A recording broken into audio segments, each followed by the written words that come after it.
అధ్యాయము 22-23 వచనాలు తీసుకుని వెళ్దాం. యెహోవా కృప గలవాడు, యెహోవా కృప కలిగిన వాడు, ఆయన వాత్సల్యత ఎడతెగక నిలిచినది కనుక, ఆయన వాత్సల్యత ఎడతెగక నిలిచినది కనుక నిర్మూలము కాకున్న వారము, మనము నిర్మూలము కాకున్న వారము.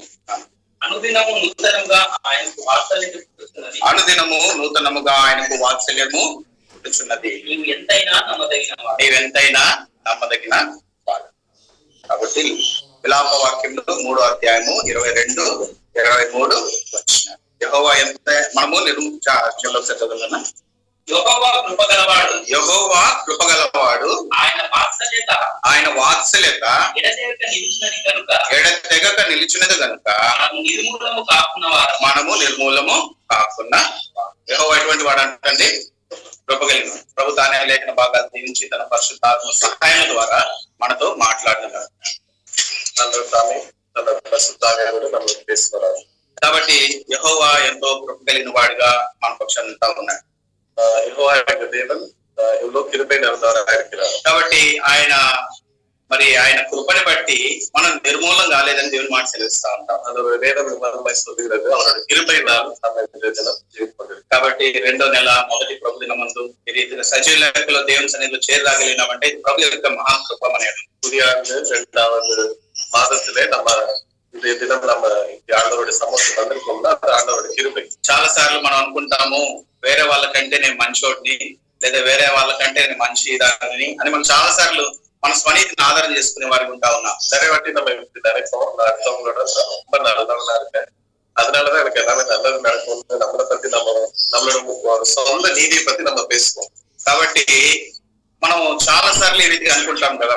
நிறைய வாட்டி நம்ம இந்த மாதிரி நினைப்பது உண்டு. ఏమనుకుంటాం అంటే వాళ్ళు కొంతమంది కొన్ని కష్టాలు కూడా వెళ్తున్నారు అనుకోండి, ఏదాచుం కష్టத்துல పోறாங்கன்னா, కొన్ని అనానుకూలమైన పరిస్థితులు కూడా వెళ్తా ఉన్నారంటే ఏదాచుం సిచువేషన్ మనం తక్షణమే మనకు వచ్చే మాట ఏంటంటే వాళ్ళు చేసుకున్న పాపం మురికే పోతే అంటారు.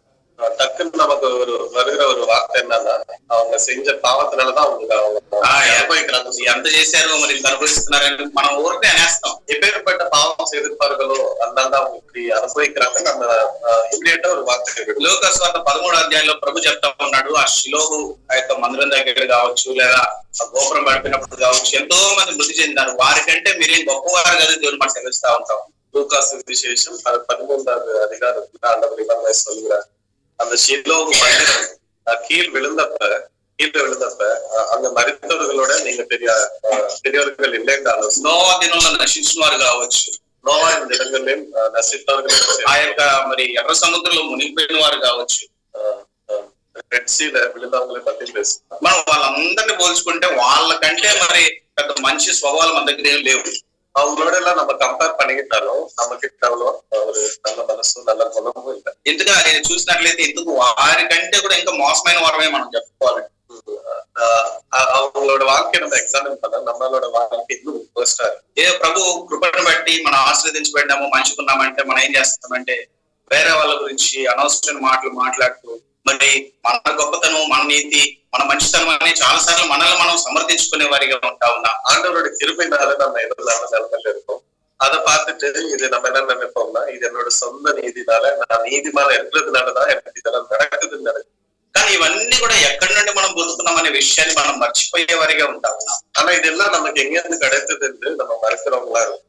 తద్వారా మనం ఏం చేస్తామంటే తెలియకుండానే తెలియని దేవుడిని మన చేతులు మనం సృష్టించుకునే వారిగా ఉంటా ఉన్నాం. அதனால நம்ம என்ன செய்யறோம்னா அறியாத ஒரு கடவுளை நம்ம உண்டாக்கிறோம். చూడండి అపోస్తల కార్యము 17వ అధ్యాయము 23వ వచనము. అపోస్తల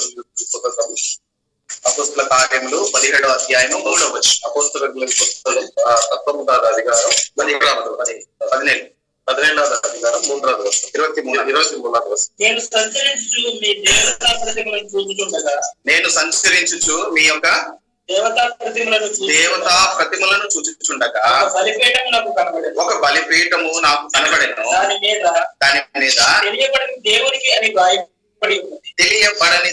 అని రాయబడి ఉన్నది. తర్వాత ముందు కాబట్టి మీరు తెలియక దేని యందు భక్తి కలిగి ఉన్నారు. కాబట్టి మీరు తెలియక దేని యందు భక్తి కలిగి ఉన్నారు.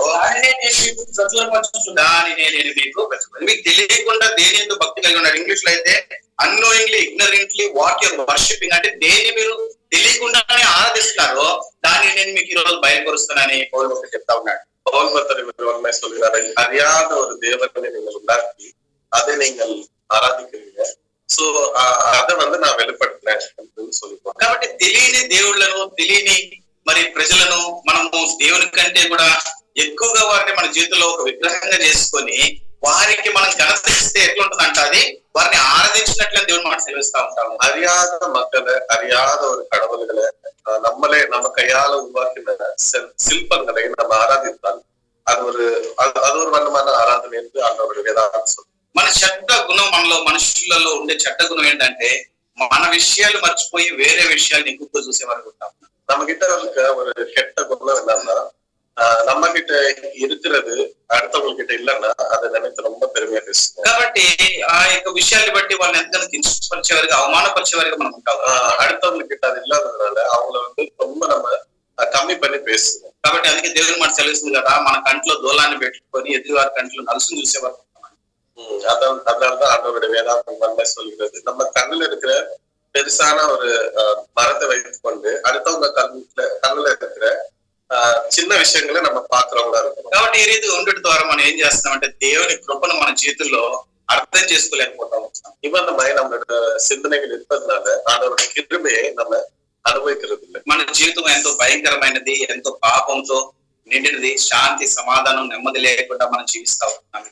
நம்முடைய வாழ்க்கை எவ்வளோ கெட்ட விஷயங்களால் நிரம்பி இருக்கிறது, மோசங்களால் நிரம்பி இருக்கிறது. அதனாலதான் நம்மளோட வாழ்க்கையில ஒரு உண்மையான ஒரு సమాధానం நம்ம அறியாம இருக்கும். ఒక విషయం మన జీవితంలో అందరూ కూడా కంపేర్ చేసుకోగలిగిన విషయం ఏంటిదంటే ఎంత పొందుకున్నా కూడా ఇంకా కావాలి అనే స్వభావం మనం ఉంటాం. இந்த உலகத்துல இருக்கவங்க எல்லாரோட நம்ம ஒரு விஷயத்துல நம்ம கம்பேர் பண்ணிக்கலாம். அது என்னன்னா எவ்வளவுதான் நம்ம கிடைச்சாலும் திரும்பி திரும்பி நம்ம ஏங்குறவங்க தான் இருக்கோம். కాబట్టి ఎంతో మనం ఈ లోకంలో మనం పొందుకున్నా కూడా తృప్తి చెందలేము. మనం எவ்வளவுதான் இந்த உலகத்துல இருந்து நம்ம ఆశీర్వాదங்களை పెట్టుకున్నాலும் நமக்கு ஒரு திருப்தியே கிடைக்காது. ఎందుకంటే మన తృప్తి లోక సంబంధమైన వాటి మీద ఆధారపడింది. எதனாலன்னா இந்த உலகத்துல இருக்கிற விஷயங்களோட நம்மளோட வாழ்வு ఆధారపడింది.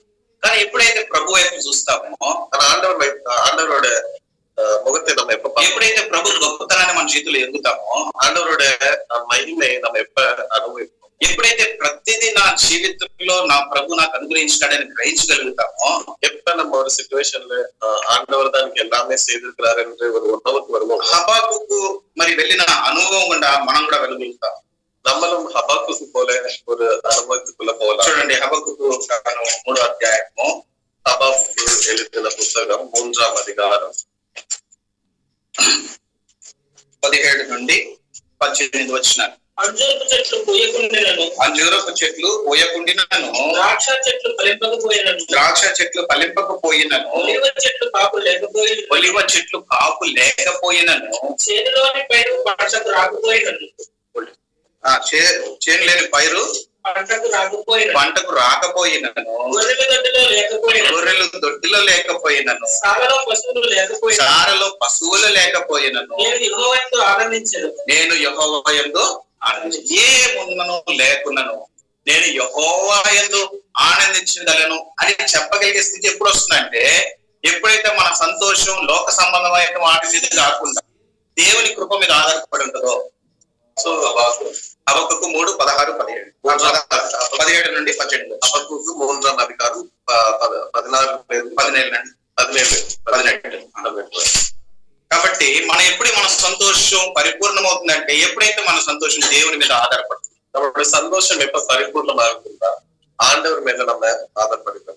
ఎప్పుడు మనం దేవుడి మీద ఆధారపడగలుగుతాం, ఎప్పుడైతే దేవుని కృపని అర్థం చేసుకోగలుగుతామంటే அதனுடைய கிருபையை அதனுடைய மகிமை நம்ம எப்ப புரிந்து கொள்வோம் என்றால், ఎప్పుడు మన బలహీనతలు మనం అర్థం చేసుకోగలం. நம்மளோட பலவீனங்களை நம்ம எப்பதான் புரிஞ்சுக்கோமோ அப்பதான் நம்ம అప్పుడు మన బలహీనతలు మనం అర్థం చేసుకున్నప్పుడు ఇప్పుడు నేను బ్రతుకున్నానంటే అది దేవుని కృపయే అని మనం జీవితంలో గ్రహించగలుగుతాం. நம்மளோட வாழ்க்கையில இருக்கிற பலவீனங்களை நம்ம புரிஞ்சுக்கிறப்ப நான் இன்று தினம் ஜீவிக்கிறேன் என்றால் ஆண்டவருடைய கிருபை என்று நம்ம ఈ సమృద్ధితో నేను ఎన్నుకోబడినానంటే అది దేవుని కృపయే అని మనం అర్థం చేసుకోవాలి. இன்று தினம் இவ்வளமாய் நான் ஒரு சம்பூர்ண ஆசீர்வாதத்தினால் நிரம்பியிருக்கிறேன் என்றால் இது ஆண்டவருடைய கிருபை என்று நம்ம நினைப்போம். ఎప్పుడైతే మన స్థితిని గ్రహించి దేవుని కృపను అర్థం చేసుకోగలుగుతామో వేరే వాళ్ళని ప్రభు చూసిన రీతిగా దయతో చూసేవారిగా మనం ఉండగలుగుతాం. எப்ப நம்மள ஆண்டவர் இவ்வளவு ஆசீர்வதித்திருக்கிறார் என்று நம்ம புரிந்து கொள்வோமோ அடுத்தவர்களையும் ஆண்டவர் நேசிக்கிறதை போல நம்மளும் நேசித்தார். చాలా సార్లు మనం గర్వించవచ్చు, నాకు సమస్య ఉంది కదా, దేవుడు నాకు అవసరం లేదు అనుకుంటాం చాలా మంది. நிறைய வாட்டி நம்மள ஆண்டவர் எவ்வளவோ ஆசீர்வதித்திருக்காருல, அடுத்தவங்களை பார்க்க வேண்டிய அவசியம் நினைக்கும். బైబిల్ గ్రంథంలో బైబిల్ గ్రంథంలో ఒక ధనవంతుడు కూడా ఈ రీతిగా ఆలోచిస్తూ వచ్చినాడు. ஆண்டவருடைய வேதாத்திலும் ஒரு தனித்த ஒரு நபர் இருந்தார். அவரும் இப்படிதான் ఆయన అన్నాడు, నా ప్రాణమా తినుము తాగుము సుఖించుము, నీకు ఏ కొరత లేదు, సమస్తం నీకు సిద్ధపరచబడిందని చెప్పి వచ్చిన. அந்த பணக்காரர் என்ன நினைச்சாருன்னா, என்னோட ஆவியை நன்றாக நீ புசித்து நன்றாக நீ சாப்பிட்டு உட்கார்ந்து சுகப்படுத்து சொல்லிக் கொடுத்தார். కాబట్టి ఆయన నాకు ఏ కొరత లేదు, నాకు సమృద్ధి ఉంది కదా అనుకున్నాడు. அந்த பணக்காரர் என்ன நினைச்சாருன்னா, எனக்கு எல்லாமே இருக்கிறது, எனக்கு கொஞ்சம் குறைவில்லைன்னு நினைச்சு ప్రభుని మాత్రం కూడా జ్ఞాపకం చేసుకోలేదు. ஆண்டவரை எவ்வளவும் அவரை ஞாபகப்படுத்திக் கொள்ளவில்லை. తద్వారా ఆయన ప్రభు మాట్లాడుతూ వచ్చినాడు, ఓ బుద్ధి లేని మరి ధనవంతుడా, ఈ రాత్రి ప్రభు నీ ప్రాణాన్ని తీసుకున్నట్లయితే ఇవన్నీ కూడా ఏమవునా. ஆனா கர்த்தரோ பரலோகத்திலிருந்து அந்த பணக்காரரை பார்த்து, ஓ புத்தி இல்லாதவனே, இன்றைய தினம் உன்னோட வாழ்க்கையை நான் எடுத்துக்கொண்ட அவனோட வாழ்வு என்றாவும் என்று கேட்டு. కాబట్టి మన జీవితంలో నాకు ఇవన్నీ ఉన్నాయి, అన్ని ఉన్నాయి, నాకు అంతా ఉంది, అంత నాదే అని మనము భ్రమలో మన మోసంలో జీవిస్తా ఉన్న వారికి ఉంటా ఉంటాం. அது நம்ம நினைக்கிறப்பதான் நமக்கு ஒரு விஷயம் புரியுது, இந்த வாழ்க்கையில இருக்கிறது எல்லாமே என்னோடது, இது என்ன சொந்தம் சொல்லுறது எல்லாமே போயிருக்கு. కీర్తన 103 కూడా దేవుని మాట చెప్పేది ఏంటంటే, గట్టి పువ్వు వంటిది, ఆవిరి బుడగ వంటిది మన జీవితము, అంతలో కనబడి అంతలో మాయమైపోయేదిగా ఉంటారు. சங்கீர்த்தனம் 103 அதிகாரத்தில் நம்ம எழுதப்பட்டிருக்கிறது, நம்மளோட வாழ்க்கை ஒரு பூவை போல அழித்து போகிற ஒரு பூவை போல இருக்குது. ఆ కీర్తన కూడా ప్రారంభంలో ఆయన ఏం చెప్తారంటే, నా ప్రాణమా యెహోవాను సంతించుము, ఆయన చేసిన నామకరణ సంస్థమాన్ని పరిశుద్ధ నామం సంతించుము, ఆయన చేసిన ఉపయోగాలు దేని కూడా మర్చిపోద్దని చెప్తా ఉంటాడు ఆయన. அந்த சங்கீர்த்தனை விமலமாய் சொல்லுகிறது, நான் என் ஆத்மாவே கர்த்தரை ஸ்தோத்திரி, என் முழுதுமே பரிசுத்த நாமத்தை ஸ்தோத்திரி, என் ஆத்மாவே கர்த்தரை ஸ்தோத்திரி, அவர் செய்த நன்மைகளை ஒன்றையும் மறவாதே. కాబట్టి అటువంటి అల్పమైన జీవాన్ని కూడా ప్రభు ఎంతగా ప్రేమించినాడంటే, దావీదు కీర్తనకారుడు తన జీవితంలో అనుభవం ఆయన చెప్పేది ఏంటంటే, నా ప్రాణమా యెహోవా చేసిన ఉపకారాలు దేన్ని కూడా నీ జీవితంలో మర్చిపోద్దట. அவ்வளவா ஆசீர்வதிக்கப்பட்ட தாவீதும் அவர் நம்ம என் ஆத்மாவை கர்த்தரை ஸ்தோத்திரி என்று சொல்லிக் கொடுத்தாங்க. ఈ దినాలలో ఆశీర్వాదాలు వెతుక్కుంటూ మందిరానికి వస్తాము. இன்றைய தினங்களை நம்ம பார்த்தா அநேக நம்மள ஆண்டவருடைய சமூகத்துக்கு ஆசீர்வாதங்களை தேடி வருகிறோம். మన కొరతలలో దేవుని చూసేవారికి ఉంటా ఉన్నాం.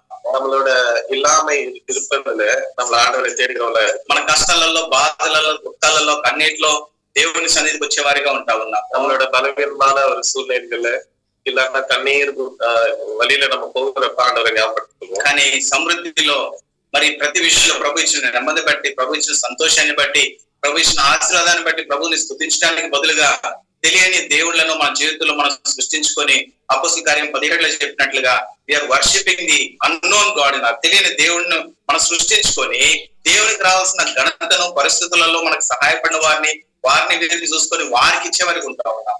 ஆனா நம்ம ஒரு மேலான ஒரு நிலையில இருக்கிறப்ப, ஆண்டவரால் ஆசீர்வதிக்கப்பட்ட ஒரு சூழ்நிலை இருக்கிறப்ப, ஆண்டவரை ஞாபகப்படுத்தலாம நம்மளால செய்யப்பட்ட ஒரு சிற்பங்களை இல்ல மனுஷர்களை நம்ம ஆராதிக்கிறவர்களாக இருக்கும். కష్టాలలో, అవమానాలలో, దుఃఖాలలో, అనారోగ్యంలో, బలహీనతలలో మనము దేవుని చేతకు వచ్చేవారు ఉంటున్నాము. பலவீனமான ஒரு சூழ்நிலை, கஷ்டங்கள்ல, பெரும் நோய்கள்னால நம்ம நிரம்பிருக்கிற சமயத்துல தான் ஆண்டவரை ஞாபகப்படுத்த. కానీ సమృద్ధిలో దేవుని కాకుండా తెలియని దేవుళ్ళకి వెళ్ళిపోయేవారు. ஆனா ஆசீர்வாதிக்கப்பட்ட ஒரு நிலையில ஆண்டவர் நினைப்பதில்லை, மற்ற ஆராதனைகளை நம்ம செய்வோம். అది మనుషులే కావచ్చు, మన జీవితంలో அது நம்மளோட வாழ்க்கையில இருக்கிற எந்த மனுஷனாலும், కుటుంబస్తులే కావచ్చు, நம்மளோட குடும்பம் நபரா இருக்கலாம், స్నేహితులే కావచ్చు, அது நம்மளோட நண்பர்களா இருக்கலாம், మన సంపదే కావచ్చు, அது நம்மளோட ஆஸ்தியா இருக்கலாம். అవి ఎట్లున్నాయంటే తెలియని దేవుళ్ళుగా మన జీవితంలో ఉంటాం. இது எல்லாமே அறியாத ஒரு கடவுள் மாதிரி உருவாகி இருக்கு. దేవుని కంటే అధికంగా ప్రేమించే ప్రతిదీ మన జీవితంలో ఉంటాయి. ஆண்டவரோட ஏதாச்சும் நம்ம பெருசா நினைச்சா அது எல்லாமே ஒரு சிலைதான். దేవునికి రావాల్సిన ఘనతను దొంగిలించే ప్రతిదీ మన జీవితంలో ఉంటాయి. ஆண்டவரோட மகிமையை எடுத்துக்கொள்கிற எல்லாம் ஒரு சிலைதான். కాబట్టి విలాప వాక్యంలో 3వ అధ్యాయంలో చెప్పబడిన రీతిగా యెహోవా ఎటువంటి వాడంటే కృపగలిగిన వాడు. லெமெண்டேஷன்ஸ் 3వ அதிகாரம் எழுதப்பட்டவனமாய் நம்முடைய ஆண்டவர் கிருபை நிறைந்தவராக இருக்கிறார். చూడండి, నా మాట ఆయన వాక్యాలతో ఎడదాక యెహోవా 22 అన్న. యెహోవా కృప కలిగిన వాడు, ఆయన వాత్సల్యత ఎడతెగక నిలుచుచున్నది కనుక మనము నిర్మూలము కాకున్న వారు. ఎందుకు నిర్మూలం కాకుంటే ఆయన వాత్సల్యత ఎట్లుందంట? నిరంతరము నిలిచింది, ఏకరీతిగా ఉంటా ఉంది, అది మారిపోవట్లేదు. இந்த இதுல நம்ம ஜீவித்துக் கொண்டிருக்கிறோம்னா நசித்து போலன்னா அது ஆண்டவருடைய கிருபை என்று வேதாகம் சொல்லுகிறது. మన బలహీనతలో చూపెట్టిన కృప మన సమృద్ధిలో కూడా ప్రభు మనకు చూపిస్తా ఉన్నాడు. நம்மளுடைய இல்லாமலே அவர் காமிச்ச அந்த கிருபை நம்மளுடைய பூர்ண ఆశీర్వాదమైన సమయంలో అదే கிருபையான పరిస్థితులు బట్టి మనం మారిపోయిన రీతిగా ప్రభు మారిపోలేదు. సిచ్యువేషన్ వచ్చి நம்ம మారిన மாதிரி ఆండవర్ మారదు. కాబట్టి మనము ఆ స్థితిలో ఎట్లున్నామో అప్పుడు ప్రభు ఏ ప్రేమ చూపిస్తున్నాడో నేడు అదే ప్రేమను మనం చూపించేవాడిగా ఉంటాం. எப்பேற்பட்ட சூழ்நிலையில் இருந்தாலும் ஆண்டவர் ஒரே மாதிரி தான் இருக்கிறார். ఆయన వాత్సల్యత ఏమాత్రము మారిపోలేదు. తద్వారా మన బలహీనతలలో మన యొక్క అవిధేయతలో మనం నిర్మూలం కాకుండా ఉన్నాం. அதனால நம்ம அவரோட கிருபையினால எவ்வளவு வண்ணமாய் நம்ம பாவம் செய்தாலும் நம்மளுடைய வழி தவறி போனாலும் அவருடைய கிருபையினால இந்த தினம் நம்ம நசிப்போம். దేవుని వాళ్ళారా మనం గుర్తుపెట్టుకోవాల్సిన విషయము, నేడు మనము నిర్మూలం కాకున్నామంటే అది దేవుని యొక్క ఇష్టమైన కృప. ஆண்டவருடைய மக்களை இன்றைய தினம் நம்ம ஜீவித்துக் கொண்டிருக்கோம் என்றால் அது ஆண்டவருடைய கிருபையா இருக்கிறது. కాబట్టి ముందు చదవండి, முன்னாடி 23వ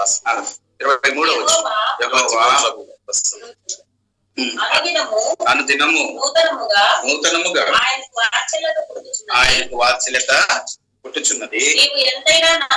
నీవు ఎంతైనా నమ్మదగిన, మనం నమ్మదగిన వారం కాదు, நம்புகிற நபர் அல்ல, మనలో మంచితనం లేదు, நம்மகிட்ட எந்த விதமான ஒரு நல்குணங்கள் இல்லை, అవసరంలో చేవిడిచిపెట్టేవారము, யாராச்சும் ஒரு அவசரத்தோட நம்ம தேடி வந்தா அவரை கைவிடுகிற మేలు పొందుకొని సమృద్ధితో మళ్ళీ దేవుడు మనం విడిచిపెట్టి వెళ్ళిపోయినామంటే వారి సాయి కూడా చూడగలుగుతా.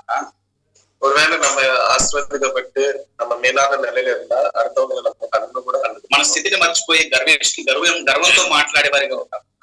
நம்மளோட ஸ்திதியை மறந்து நம்ம எவ்வளவு கர்வமான ஒரு பேச்சை, பெருமை நிறைந்த ஒரு பேச்சை நம்ம பேசுகிறோம். మనల్ని మనం అతిశయపడే వారిగా ఉంటా ఉన్నాం. நம்மளை நினைத்து நம்ம ரொம்ப பெருமையாய் அதிசயமாய் நம்ம பேசுகிறவர்களா இருக்கோம். ఇదంతా నా కష్టమే అనుకుంటాం.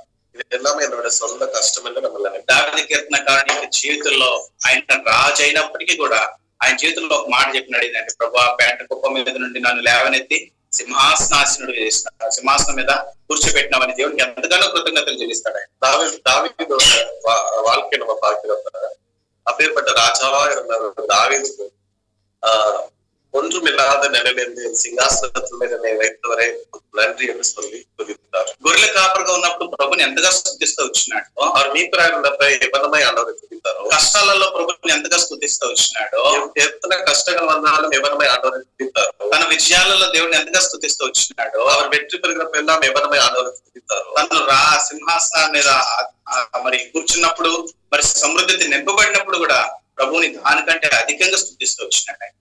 தாவீது சிங்காசனத்தில் ஏறி இருக்கிறப்ப ஆண்டவர் அதை விட இதுவரை கடந்து வந்ததோட அதிகமாய் அவர் ஆண்டவரை துதித்தார். తద్వారా మరి ఆయన మరి దేవుని హృదయానుసారుడిగా పిలువబడుతూ వచ్చినాడు. அதனாலதான் ஆண்டவர் இருதயசாలి என்று அவருக்கு பேர் கொடுக்கப்பட்டது. ప్రభుని అధికంగా ఆరాధించిన వారిలో దావీదు పేరే మనకు కనిపించేది ఉంటాం.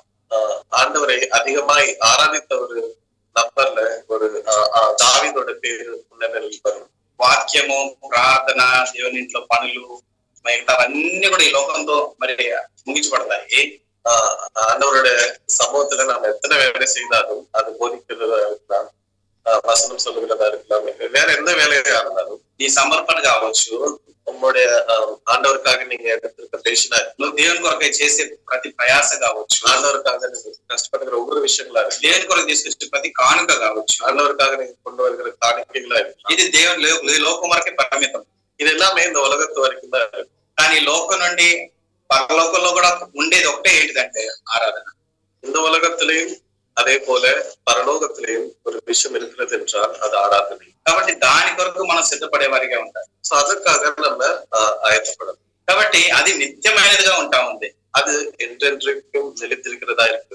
అది ప్రభు కోరుకునే శ్రేష్టమైన బలి అర్పణగా మన జీవితంలో ఉంటాం. அது ஆண்டவர் இருக்கிற ஒரு மேலான ஒரு யாகமா இருக்குது. నువ్వు గొప్ప పనులు మందుల కొరకు చేసిన ఆయన సంతోషపడదు, కానీ அவருடைய சமூகத்துக்காக நீ எவ்வளவு வேலை செய்தாலும் அதை நினைத்து அவர் ఆనందపడేవారు. కానీ నీ నోటి హృదయపూర్వకమైన ఆరాధనను ఆయన తీసుకొచ్చినప్పుడు ఆయన నీ గురించి ఎంతగానో సంతోషించేవాడిగా ఉంటావు. ஆனா ஆண்டவரை ஒரு வார்த்தையோடு அப்பா உமக்கு நன்றி என்று ஒரு சொல்லி ஒரு வார்த்தையினால் நீ ஆராதித்தால் அது ஆண்டவர் எவ்வளவு சந்தோஷப்படுத்தார். కాబట్టి ఇంత సత్యాన్ని మన జీవితంలో మనం గుర్తిరిగే వారిగా ఉండాలని కోరుకుంటా ఉన్నాడు.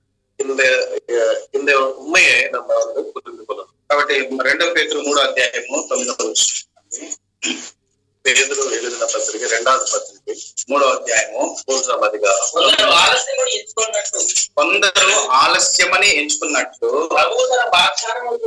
ప్రభువు తన వాగ్దానముల గురించి ఆలస్యం చేయవాడు కాడు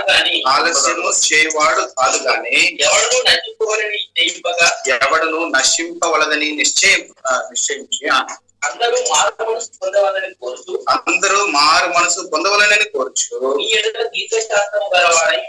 మీ ఎడల దీర్ఘశాంతము కలిగిన వాడై ఉన్నాడు. కాబట్టి ప్రభు మన ఎడల ఎట్లున్నాడంటే దీర్ఘశాంతము కలిగిన వాడి వలె ఉంటా ఉన్నాడు.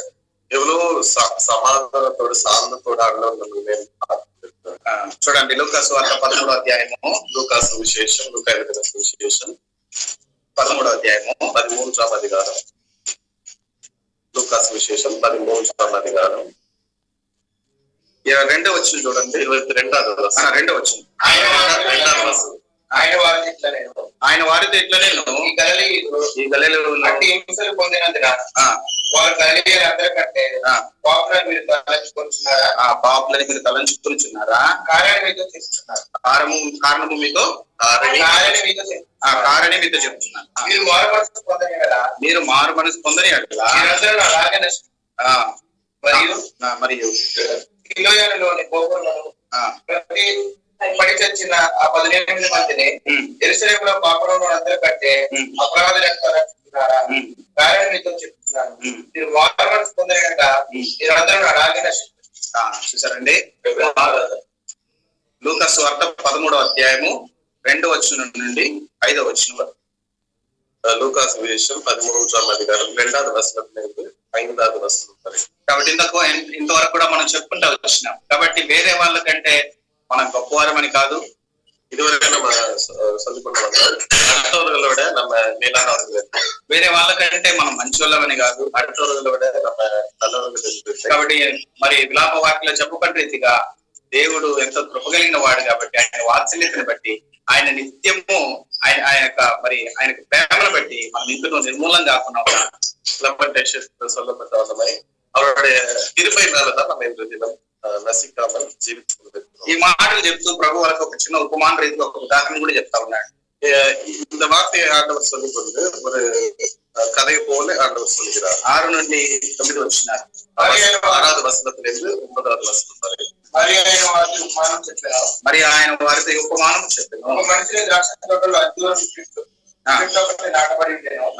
అతను దాన్ని పంట వెనక వచ్చినప్పుడు ఏమీ దొరకలేదు కనుక ఇదిగో 3 ఏళ్ల నుండి నేను ఈ అంజూరపు చెట్టున పండ్లు వెళ్ళిపోతున్నాను కానీ ఏమీ దొరకలేదు.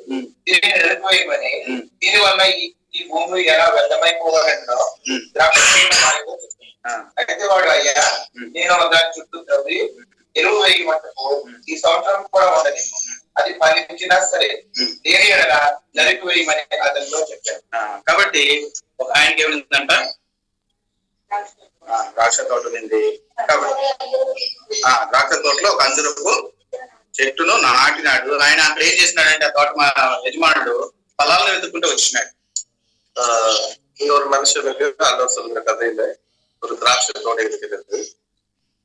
దాంట్లో ఆయన ఫలాలు వెతుక్కుంటూ వచ్చినాడు. அதுல அதனுடைய ஒரு ఫలத்தை தேடி ஆண்டவர். కాబట్టి ఆ అంజూరపు చెట్టు చూసినట్లయితే అది ఏ మాత్రం కూడా ఫలం లేనిదిగా ఉండవచ్చు. ஆனா அந்த ஃபிக் ட்ரீயை நீங்க பாத்தீங்கன்னா அதுக்கிட்ட ஒரு ఫలமும் இல்லை. ఇది ఎందుకు వ్యర్థమైంది, ఇది పనికిరాదయ్యా, దీన్ని తీసి పడేయమని చెప్తూ వచ్చినట్టు.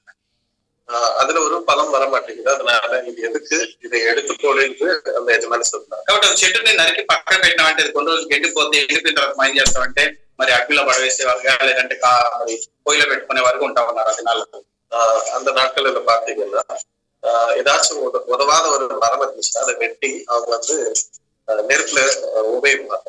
కాబట్టి దాన్ని అనేది నాశనం చేసేస్తారు.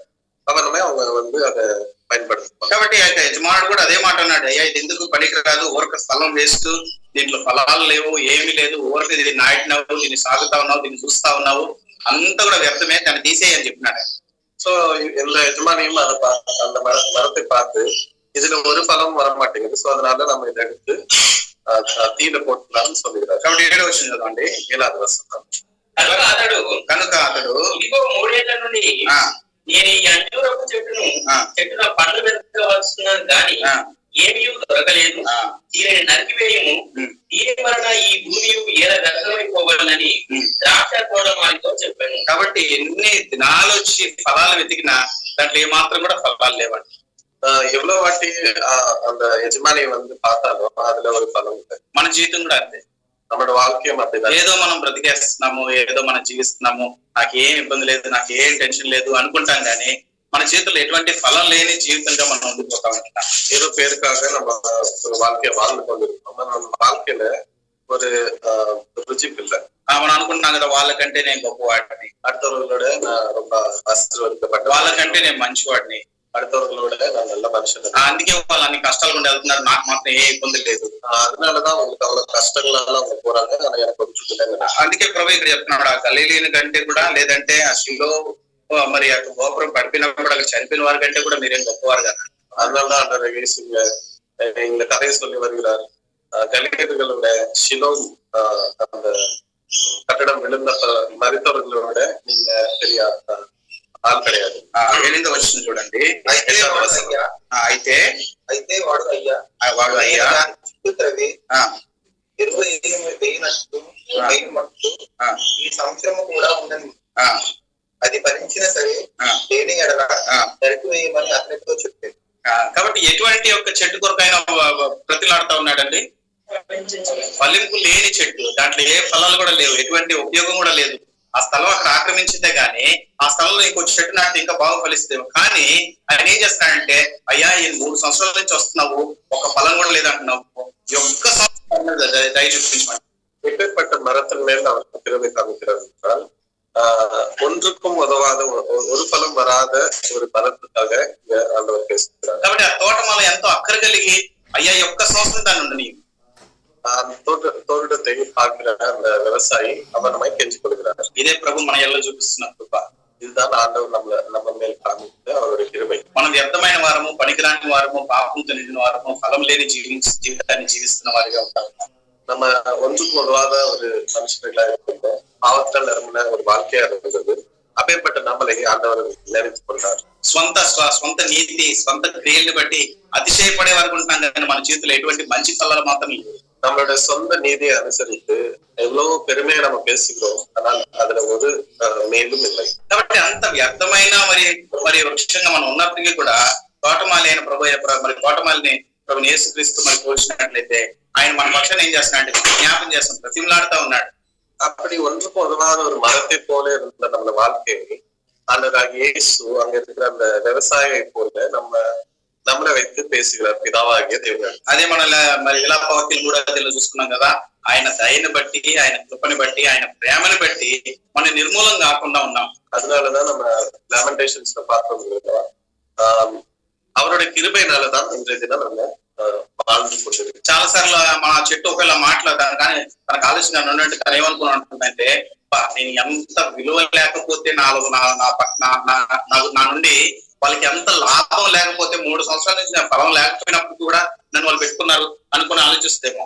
ஒருவேளை இந்த மரத்துக்கு ஞானம் இருந்துச்சுன்னா அது என்ன நினைக்கும் என்றால், 3 வருஷம் நான் ஒன்றுக்கும் உதவாம இருந்தாலும் என்ன வச்சிருக்காங்கன்னா நான் இவ்வளவு ஸ்பெஷல் இல்லை அது நினைக்கும். అంతేగాని ఆ యొక్క తోటమాలి యొక్క మనసును అర్థం చేసుకునేది లేదు. ஆனா அந்த விவசாயி பத்தி அது நினைப்பதில்லை. ఇదేమనుకుంటుందంటే, అబ్బా నా గొప్పనే కదా, నా దగ్గర ఏం లాభం లేకపోతే ఉంచుకుంటారా, இந்த மரம் என்ன நினைக்குதுன்னா, இது என்னோட నేనాన ஒரு அட்ராக்ஷனாலதான் என்ன வச்சிருக்காங்க. ఇట్లే మనం కూడా ఆలోచించే వారికి ఉంటా ఉన్నాం. அந்த மரத்தை போலதான் நம்மளும் நினைக்கிறோம். మందిరానికి రాండి అంటున్నారు కదా, నాతో ఏం పని లేకపోతే, నాకు ఏ లాభం లేకపోతే ఎందుకు మరి వారం ఫోన్ చేసి మందిరానికి రాండి అని ఎందుకు పిలుస్తారు? என்னோட ஒரு பயன் இல்லாம எதுக்கு సభకు వాంగ్ என்று கூப்பிடுவாங்க. కాబట్టి ఆ రీతిగా మనం ఆలోచించకూడదు. సో అవన్నీ நம்ம நினைக்க விடாது. ప్రభు యొక్క దయ, ప్రభు యొక్క కృపని బట్టి మనం ఇంకా అక్కడ ఉన్నామంటే అది ఆయన కృప. இன்றைய தினம் நம்ம நசிக்காமல் வாழ்வோடு நம்ம இருக்கிறோம். ఆండవరుడి కృప. ప్రభు మన పక్షాన వ్యర్థమైన మనల్ని బట్టి ఆయన ఏం చేస్తా ఉన్నాడంటే విజ్ఞాపన చేసేవాడిగా ఉంటా ఉన్నాడు. ஒன்று பொதுவாக நம்மளை பார்த்து ஆண்டவர் పితావాగి దేవుని అడిగితే ఎంచుకుంటాడు. అయ్యా ఇది ఫలించే బాధ్యత నాది అని ఆయన మీద తీసుకుంటున్నాడు. இந்த விவசாயம் இருக்கிற ஆண்டவராக இயேசு என்ன சொல்றாரு, అది ఫలికిన వడమే నేను చేయలేను, ఇది ఎందుకు అని சொல்லி అయ్యా ఇది ఫలం లేకపోయిందంటే అది నా వల్లేనేమో అని ఆయన ఏం చేస్తున్నాడంటే ఆ నింద అవమానాన్ని ఆ చెట్టు మీద వేయకుండా ఆయన మీద తీసుకొని మరలా నేను దాన్ని జాగ్రత్తగా చూస్తాను. அது ఫలికాமல் நின்றால் அது எத்தனை எடுத்துக்கொள்றேன்னு சொல்லி அந்த நிந்தை அந்த பணி எல்லாமே ஆண்டவராக இயேசு மேலே எடுத்துக்கொள்றாரு. ఆయన ఏం చేసిన మొట్టమొదటిగా విజ్ఞాపన చేస్తున్నాడు. முதலாவது நம்ம பார்த்தால் அவர் ஒரு விண்ணப்பத்தை మన పక్షాన ఆయన ప్రతిలాడుతా ఉన్నాడు. నమ్మకాన్ని పితావాగి దేవుని అడిగితే వేరుదల செய்கிறார். రెండోదిగా இரண்டாவது ఆయన కృపను బట్టి ఆయన మనకు సమయం ఇస్తా ఉన్నాడు. அவருடைய கிருபை வைத்து நமக்கு ஆண்டவர் సమయத்தை கொடுக்கிறார். చూడండి ఈ సంవత్సరం కూడా దీన్ని ఉండనిమని అడుగుతా ఉన్నాడు. இந்த வருஷం అది నిక్కటమే. తర్వాత మూడోదిగా మూడవది ఆయన ఏం చేస్తున్నాడంటే మన కొరకు ప్రయాస పడతా ఉన్నాడు. ఏంటంటే ఆయన చేసిన పనే అయినప్పుడు కూడా మరలా ఆయన ఏం చేస్తున్నాడంటే మరలా త్రువ్వి అయ్యా మరలా నేను చూడండి అది అమ్మ చదవండి. అయితే వాడు అయ్యా నేను దాని చుట్టూ నేను త్రవ్వి ఎరువు వేయి మట్టుకు ఈ సంవత్సరం కూడా ఉండదేమో కాబట్టి మళ్ళా నేను తవ్వుతానయ్యా, మళ్ళా నేను ప్రయాసపడతాను, మళ్ళా దాని గురించి జాగ్రత్త తీసుకుంటాను అయ్యా, ఈసారి అది ఫలించేటట్లుగా నేను చూస్తానని చెప్తా ఉన్నాడు. 8வது வசனத்திலே அந்த விவசாயம் இருக்கிற இயேசு என்ன சொல்கிறார் என்றால், இன்னொரு ஒரு అవకాశத்தை எனக்கு கொடுங்க, நான் அதை సరి செய்கிறேன்னு சொல்கிறார். చూడండి మనం చూసుకున్నాం కదా 2 పేతురు 3వ అధ్యాయం 9వ వచనము, 2 పేతురు 3వ అధ్యాయం కొందరు ఆలస్యమని ఎంచుకున్నట్లు ప్రభు తన వాగ్దానముల గురించి ఆలస్యము చేయవాడు కాదు, ఎవడును నశింపవలనని నిశ్చయింపక అందరూ మారు మనసు పొందవలెనని కోరుచు ఎందుకంట నశించిపోకూడదని మన ఎట్లా ఏం చూపిస్తున్నాడు, దీర్ఘ శాంతమును కనపరిచేవాడిగా ఉంటా ఉన్నాడు. సో நம்ம నశించి పోకూడదు ఆండవర్ நம்ம கிருபை காமிக்கிறார். కాబట్టి మనం అనుకుంటాం ఎందుకు ఇంకా నువ్వు సమయం ఇస్తా ఉన్నాడు ప్రభు, మన మంచితనమే మనం గొప్పతనమే అని చాలా సార్లు మోసపోతాం, భ్రమలో ఉంటాం. நிறைய வாட்டி நம்ம என்ன நினைப்போம் என்றால், இன்னும் நான் வாழ்கிறேன் என்றால் இது என்னோட நீதி வைத்துதான் நான் வாழ்கிறேன். కాబట్టి ప్రభు మనం చూసినట్లయితే మనోட ఆండవరుడే మనసు మనం నశించిపోకూడదని ఏం చూపిస్తున్నాడంటే దీర్ఘ శాంతం మన ఎట్లా కనిపించేవాడిగా ఉంటాం. நம்ம அப்படி வீணாய் போகக்கூடாது என்று ஆண்டவர் நம்ம கிருபை காமிக்கிறார். లూకాసు వార్త 13వ అధ్యాయం 9వ వచనము, లూకాసు எழுதிన సువిశేషం 13వ అధ్యాయం, అది ఫలించినా సరే లేని ఎడల నరికివేయమని అతను చెప్ప అంటే ఇంతకు ముందే నరికివేయబడాల్సినది, అది எப்பயோ அது எடுத்துக்கொள்ளலாம். రక్షణ లేకపోయింటే మరి వారి పాపంలో జీవించుంటే ఎప్పుడో తీసివేయబడాల్సిన వారు. அந்த மரம் எப்பயோ வெட்டி போட வேண்டியதா இருக்குது, ஆனா கிருபையினால అదే నిత్యమైన శిక్షను చూపిస్తా ఉంటా ఉంది. அந்த வெட்டி போடுறதை நம்ம மேல పనిష్మెంట్ కాదు, మరి కాల్చివేయబడటం అనేది నిత్యమైన మరి నరకాన్ని చూపిస్తా ఉంటా ఉంది. அந்த தீல போடுகிறது என்றது నరకத்தை కాదు. కానీ అటువంటి పాపం శిక్ష మన నుండి మనల్ని ఏం చేసినట్టు ప్రభు మనల్ని తప్పిస్తూ వచ్చినాడు. அப்பேற்பட்ட பாவத்தின் శిక్షயிலிருந்து நம்மள ஆண்டவர் விடுவித்தார். ఆయన మన పక్షాన పాపులమైన మన పక్షాన ఆయన విజ్ఞాపన చేస్తూ మన కొరకై ఆయన ప్రాయశ్చిత్తాన్ని చెల్లించడం కొరకు పరలోకాన్ని విడిచి లోకానికి వచ్చినాడు. நமக்காண்டி பேசுகிறதுக்காக ஆண்டவர் பரலோகத்தை வெட்டி இந்த உலகத்துக்கு வந்ததை நம்ம பார்க்கிறோம். ఒక మధ్యవర్తిగా ప్రభు మన కొరకు ఈ లోకానికి వచ్చినాడు. మీడియేటర్ మధ్య ఆண்டவர் ఆకాశానికి భూమికి మధ్యలో ఆ యొక్క కలువరి శిలువ మీద ఆ యొక్క బ్రేకుల మీద కొట్టబడి ఆయన వేలాడుతూ వచ్చినాడు మన కొరకు. ఆకాశத்துக்கும் భూమిக்கும் இடையில ஆண்டவர் இயேசு சிலுவை அறையப்பட்டார். మన పాపము, మన దోషము, మన నింద, మన అవమానాన్ని అంతటిని కూడా ఆయన మీద భరిస్తూ వచ్చినాడు. நம்மளோட பாவங்களை, நம்மளோட சாபங்களை எல்லாவற்றையும் அவர் ఒక చెడ్డ మనిషి ఉన్నాడు అనుకోండి, ఒక ఆయన వచ్చి ఆయన చేసిన పాపాల కొరకు ఆయన వచ్చి ఆయన మీద ఆయన కొట్టడానికో లేదంటే ఆయన్ని మరి శిక్షించడానికి వచ్చినాడంటే ఒక వ్యక్తి నిలబడి వాళ్ళిద్దరి మధ్యలో కూడా సమాధానం చేస్తున్నాడంటే ఆయన ఏం చేస్తున్నాడు, అయ్యా ఆయన ఎట్లున్నా పర్లేదు, ఆయన గురించి నేను జాగ్రత్త తీసుకుంటాను అయ్యా, ఆయన ఈసారి నాకు వదిలిపెట్టేసి నేను ఆయన మంచిగా చేస్తానని చెప్తారు కదా. కాబట్టి వాళ్ళు ఏం చేస్తున్నారు, ఆ నింద అవమానంతో వాళ్ళ మీద తీసుకుంటా ఉంటారు. சோ ஒரு கதை வந்து நம்ம சொல்லணும். ஒரு கெட்ட மனுஷனுக்காண்டி ஒரு ஆள் வந்து பேசினா அந்த மத்தியில இருக்கிற அந்த மனுஷன் அந்த కెట్ట మనుషులకాగ எல்லா రెస్పాన్సిబిలిటీని அவர் எடுத்துக்கொள்கிறார். ఈ లోపల మంచోళ్ళ కోసం మనం ఎంతైనా మాట్లాడగలుగుతాం. లోకంలో ఒక నల్ల నబర్ కాండి நம்ம எவ்வளவு வேணாலும் రిస్క్ எடுக்கலாம். ఒక భయంకరమైన పాపంలో జీవిస్తున్న వ్యక్తి పక్షాన్ని నిలబడి మాట్లాడాలంటే మనం ఎవరు కూడా చేశారు. ஆனா ஒரு பயங்கரமான ஒரு பாவி காண்டி யாரும் பேச மாட்டாங்க. ఎందుకంటే ఆయనకి షూరిటీ పెడితే మన మీదకి వస్తారు. எதுக்கு என்றால் அந்த ஆளுக்கு சப்போர்ட் பண்ணா திரும்பி நம்ம கிட்ட வரும். లేదంటే ఆయన చేసిన పనులన్నీ మన మీదకి వస్తాయి, ఆ కేసులన్నీ మన మీదకి వస్తాయి. ఎందుకులే మనకు వచ్చినాయి కానీ మనకు వస్తాయి. அந்த நபரோட கேஸ் எல்லாம் நமக்கு மேல வரும். సో எதுக்கு நமக்கு வந்த வீணான வம்பு. కానీ అందరూ విడిచిపెట్టిన ప్రభు మనల్ని విడిచిపెట్టకుండా అటువంటి వారమైన మన కొరకు ఆయన మధ్యవర్తి నిలబడవచ్చు. ஆனா ஒன்றும் உதவாத நம்மளை எல்லாரும் விடப்பட்ட நம்மளை ஆண்டவர் நேசிப்பார். అయ్యా దీనికి ఇంకొద్ది సమయం ఏమని అడుగుతా ఉన్నాడు. பிதாவாகிய தேவனிடத்தில் இன்னும் கொஞ்சம் சமயத்துல இன்னும் கொஞ்சம் நேரத்தை கொடுங்கன்னு சொல்லி ஆண்டவர் கேட்டுக்கொள்கிறார். అనగా మన రక్షణ కొరకు ఆయన అవకాశాన్ని ఇచ్చి ఆయన కృపను మన ఎడలో చూపిస్తూ వచ్చినాడు. நம்மளோட ரட்சிப்புக்காக ஆண்டவர் நேரத்தை கேட்டு நம்மளோட வாழ்வை ஆயுஷை கூட்டிக் கொண்டிருக்கிறார். మరలా దాని చుట్టూ తవ్వి మరి ఎంతగానో ప్రయాసపడి ఎంతగానో శ్రమపడి కష్టపడి ఆయన ఏం చేస్తూ వచ్చినాడంటే దాన్ని తవ్వి మళ్ళా దాన్ని మంచి ఎరువేసి మళ్ళా దాన్ని నాటుతా ఉన్నాడు. 8வது வசனத்துல இருக்கிற மாதிரி ஆண்டவர் அந்த திரும்பி எல்லா அந்த மரத்தை சுத்தி இருக்கிற அந்த மணல் எல்லாம் எடுத்து சரி செய்து திரும்பி அதை பயன்படுத்துறவனமா செய்கிறார். యెషయాలో చెప్పబడతా ఉంది కదా, ఆయన మన కొరకే దున్నపడుతూ వచ్చినాడు. ஐசியாவுல இவன் எழுதிருக்கிறது ஆண்டவரோட சரீரம் நமக்காண்டி அது எடுக்கப்பட்டது. కాబట్టి కొరడాలతో కొడితే ఆయన చర్మంతో కూడా లేసి వచ్చింది. అట్లా అంతా ఆయన పరిస్థితి వచ్చినాడు. அவரோட உடல் கம்ப்ளீட் ஆகி வந்து உடைந்து போவார். చివరి బొట్టు వరకు కూడా ఆయన రక్తాన్ని మన కొరకే కారుస్తూ వచ్చినాడు. కடைసి அந்த లొట్టు వరే ఆండవర్ ధరించుకున్నాడు. కాబట్టి తద్వారా ఆయన ఏం చేస్తున్నాడంటే మన పాపం అంతని కూడా ఆయన మీద తీసుకొని ఆయన నీతిని బట్టి మనల్ని నీతిమంతులు చేయాలని అటువంటి మంచి ఒక సారాన్ని మనకి ఇస్తూ వచ్చినాడు.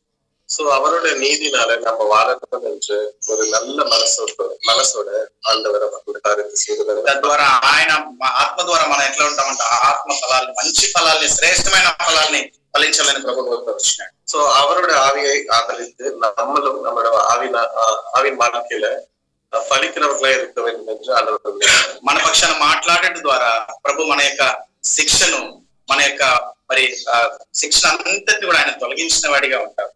நமக்காண்டி பிதாவும் எடுத்து பேசி நம்மளோட శిక్ష భారత எல்லாவற்றையும் அவர் மேல ఇప్పుడు చెప్తారా ఇది నా మంచితనమే నా గొప్పతనమే అని?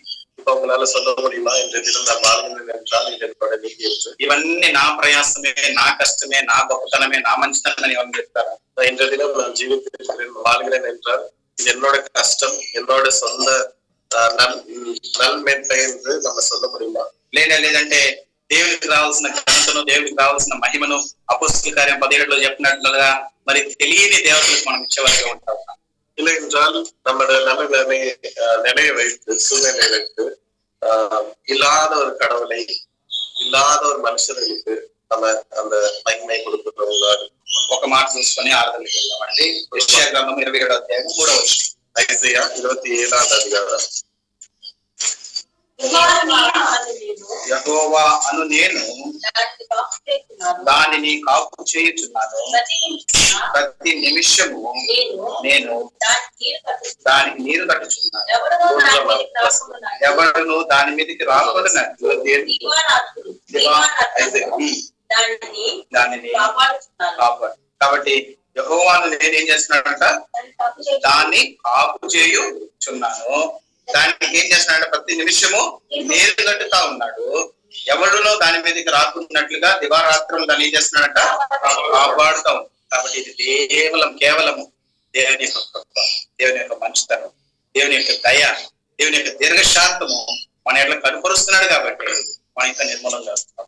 இது வெறும் ஆண்டவரோட கிருபை, அவருடைய அன்பு, அவரோட மேலான ஒரு அன்பாக. కాబట్టి ఇది మనం మర్చిపోకూడదు. మనిషి ఇది நம்மளோட வாழ்க்கையில மறக்கக்கூடாது. ప్రభు నా కొరకు ఇంత చేసినాడు కదా, ஆண்டவர் எனக்காக இவ்வளவு செய்தார். సర్లే ఏదో మీటింగ్ ఇంత కానిపిస్తే అయిపోతుంది, ஒரு மீட்டிங் வந்து இவ்வளவு காணிக்கை கொடுத்தா முடிஞ்சு போச்சு. దేవుని మందులో ఏదైతే పని చేస్తే సరిపోతుంది. ஆண்டவருடைய சபையில ஏதாச்சும் ஒரு வேலை செஞ்சா முடிஞ்சு போச்சு. లేదంటే దేవుని పేరట నలుగురికి మంచి పనులు చేస్తే సరిపోతుంది. இல்லைன்னா ஆண்டவரோட பேர் சொல்லி ஒரு 4 பேருக்கு ஒரு 4 உதவி செஞ்சா முடிஞ்சு போச்சு. అనుకుని మనల్ని మనం మోసం చేస్తాం. இவனமே நம்ம நினைத்து நம்மள வந்து இது பண்ணிக்க கூடாது. మనం ఏమి చేసినా కూడా దేవుడు చేసిన కార్యంతో మనం చేసే పనులు పోల్చుకుంటే మనం ఇంకున్న దేవునికి రుణస్థలమై ఉంటాం. நம்ம எவ்வளவுதான் செஞ்சாலும் ஆண்டவருக்கு நம்ம வந்து இன்னும் கொடுக்கிறவர்களா இருக்கும். వీటన్నిటిని కూడా మన చేతిలో అధిగమించేది ఒకటే, అదేమంటే ఆరాధన. ஆனா இது எல்லாத்த விட ஒரு மேலானது என்னன்னு நம்ம பார்த்தா ఆరాధన. ఒకరికి మరి ప్రభుని ఆరాధించాలంటే అది ఎట్లా వస్తుందంటే మన స్థితిని గ్రహించి మనల్ని మనం తగ్గించుకొని దేవుని గొప్పతనము దేవుని ప్రేమను మన జీవితంలో గ్రహించినప్పుడు ఆయన హెచ్చించుటే ఆరాధన. ஆராதனை எவ்வளவு வரும் என்றால் நம்முடைய வாழ்க்கையை நம்ம பரிசீலித்து ஆண்டவருடைய குணங்களை நம்ம குணாதிசயங்களை நம்ம பார்க்கிறப்ப ஆண்டவரை நம்ம శారీరకమైనవి ఎన్నైనా మనం కొట్టుకుంటానే ఉంటాం.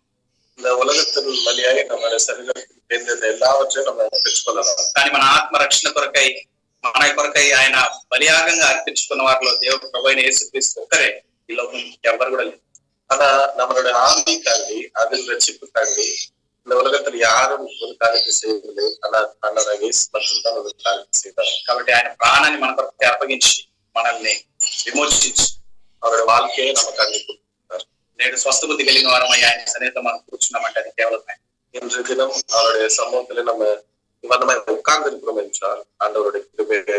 కాబట్టి ఈ మాటలన్నింటినీ కూడా జ్ఞాపకం చేసుకున్న వారిగా இந்த வார்த்தைகள் எல்லாம் நம்ம ஞாபகம் ప్రభుని ఆత్మతోనూ సత్యముతోనూ హృదయపూర్వకమైన ఆరాధన ఆయనకు అర్పించగలిగిన ప్రభు మనకు సహాయించారు. ஆண்டவரை முழு ஹிருதயத்தோடும் ஆவியோடும் ஆத்மாவோடும் நம்ம ஆண்டவரை ஆராதிக்கிறோம். కాబట్టి మన యొక్క స్వభావం మరి ఆరాధన ద్వారా మన స్వభావం మారేదిగా ఉంటారు. இந்த ஆராதனையோட நம்மளுடைய சூழ்நிலை இருப்பது மாற வேண்டும். మన గొప్పతనం కాదు, இது நம்மளுடைய பெருமை அல்ல, దేవుని దయ, இது ஆண்டவருடைய கிருபை. దేవుని కృప, ஆண்டவருடைய கிருபை అని మనం చేతిలో గ్రహించుకొని ప్రభుని ఆత్మతో సత్యంతో ఆరాధించినట్లుగా ప్రభు మనకు సహాయించారు. இது நம்ம புரிந்து அவன் நம்ம ஆண்டவரை துதிக்கிறவனை ஆண்டவர் நமக்கு உதவி செய்வார். దాని లేఖన భాగం ஆண்டவருடைய வசனத்தை